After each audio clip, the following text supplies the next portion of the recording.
आज हम आप लोगों को द्विक लवण व संकुल लवण में अंतर बताएंगे। कॉपी में नोट करेंगे सभी लोग, 2 कॉलम बनाएंगे। ठीक है, पहला रहेगा बेटा आपका कॉलम द्विक लवण। ठीक है, द्विक लवण को डबल सॉल्ट कहते हैं। क्या कहते हैं? Double salt. ठीक है, दूसरा होता है संकुल लवण। ठीक है, दूसरा होता है संकुल लवण। ठीक, ऐसे आप लोग कॉपी बनाएंगे। बहुत ही इंपॉर्टेंट अंतर है, परीक्षा में पूछा जाता है। ठीक है, पहला अंतर देखिए, द्विक लवण की सबसे खास बात क्या है कि ये लवण केवल ठोस अवस्था में स्थायी होते हैं। कॉपी में लिखेंगे, यह लवण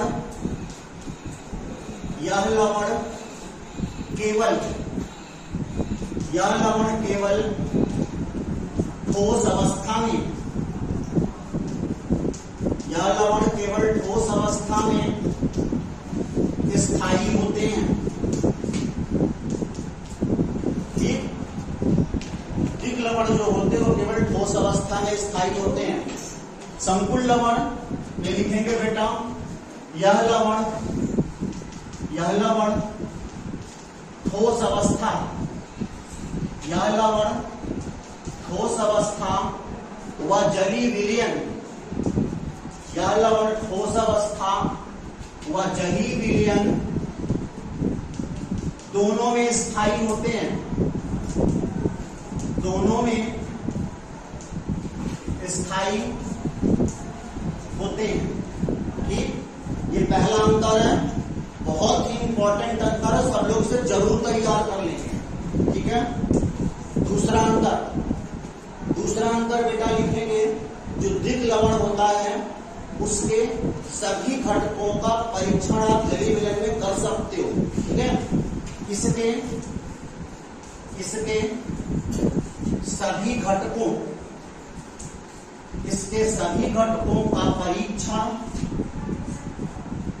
सभी घटकों का परीक्षण जलीय विलयन में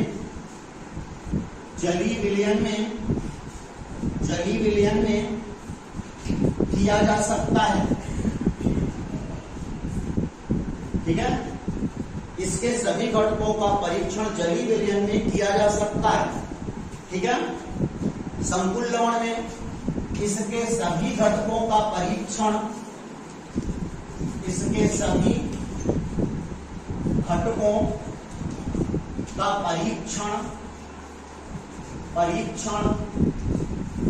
जलीय विलयन में नहीं किया जा सकता। ठीक, 2 महत्वपूर्ण अंतर हो गए। ठीक है, अब मैं ऊपर से मिटा रहा हूं बेटा। ठीक है, तीसरा अंतर आप क्या लिख सकते हैं? तीसरा अंतर होता है कि जो द्विक लवण होते हैं ये मुख्य रूप से आयनिक यौगिक होते हैं। ठीक है, तीसरा अंतर है यह आयनिक यौगिक होते हैं, या आयनिक यौगिक होते हैं। ठीक है, इसमें लिखेंगे या आयनिक हो भी सकते हैं, या आयनिक हो भी सकते हैं या नहीं भी। ठीक है, या आयनिक हो भी सकते हैं या नहीं भी। ठीक है, एक बात इस पे और है, लिखेंगे इनके जटिल भाग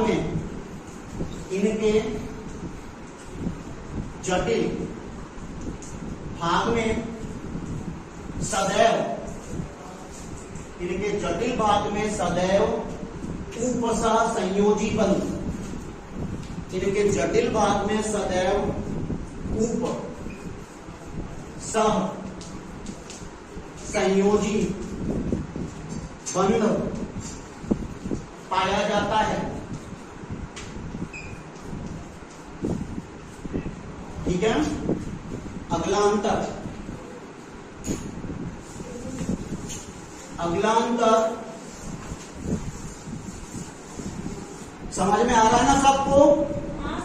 हाँ। चौथा अंतर है बेटा, जो ये दिक् लवण होते हैं इनके गुण मूल यौगिकों के समान होते हैं। ठीक है, इन लवणों के गुण मूल यौगिकों के गुणों के समान होते हैं।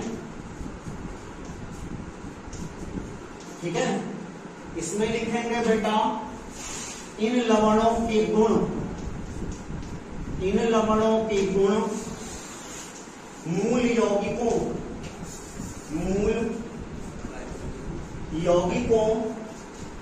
के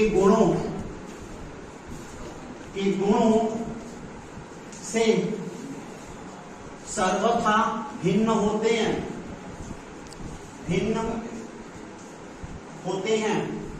समझ में आ रहा है ना? हाँ, ये चौथा अंतर हो गया बेटा। पांचवा अंतर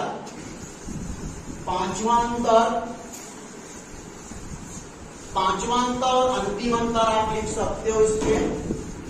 ठीक है, पांचवा अंतर है बेटा, जो दिक् लवण होते हैं इनमें केवल धातु आयन की सामान्य संयोजकता होती है।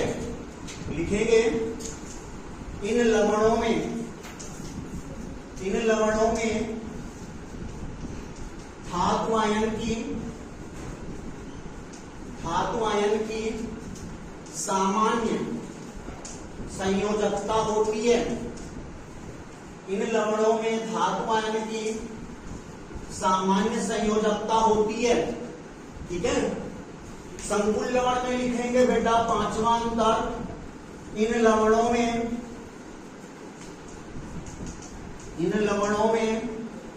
धातु आयन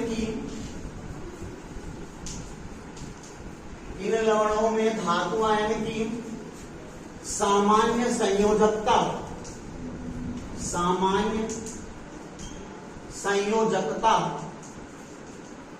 के साथ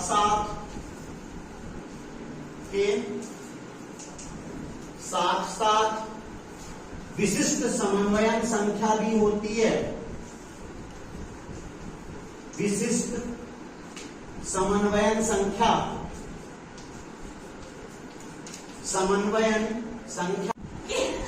भी होती है।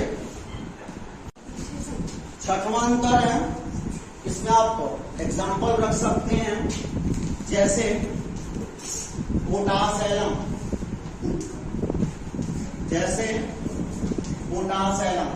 ठीक है, इसमें रख सकते हैं एग्जाम्पल, जैसे पोटेशियम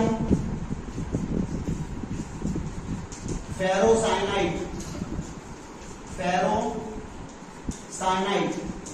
ठीक है, फार्मूले इनके K4FeCN6। ये है बेटा पोटेशियम फेरोसाइनाइड, IUPAC नाम में पोटेशियम हेक्सासाइनोफेरेट सेकंड। ठीक है, पोटास एलम का फार्मूला सबको पता है, K2SO4 Al2SO4 का होल प्राइस 24S2। धन्यवाद।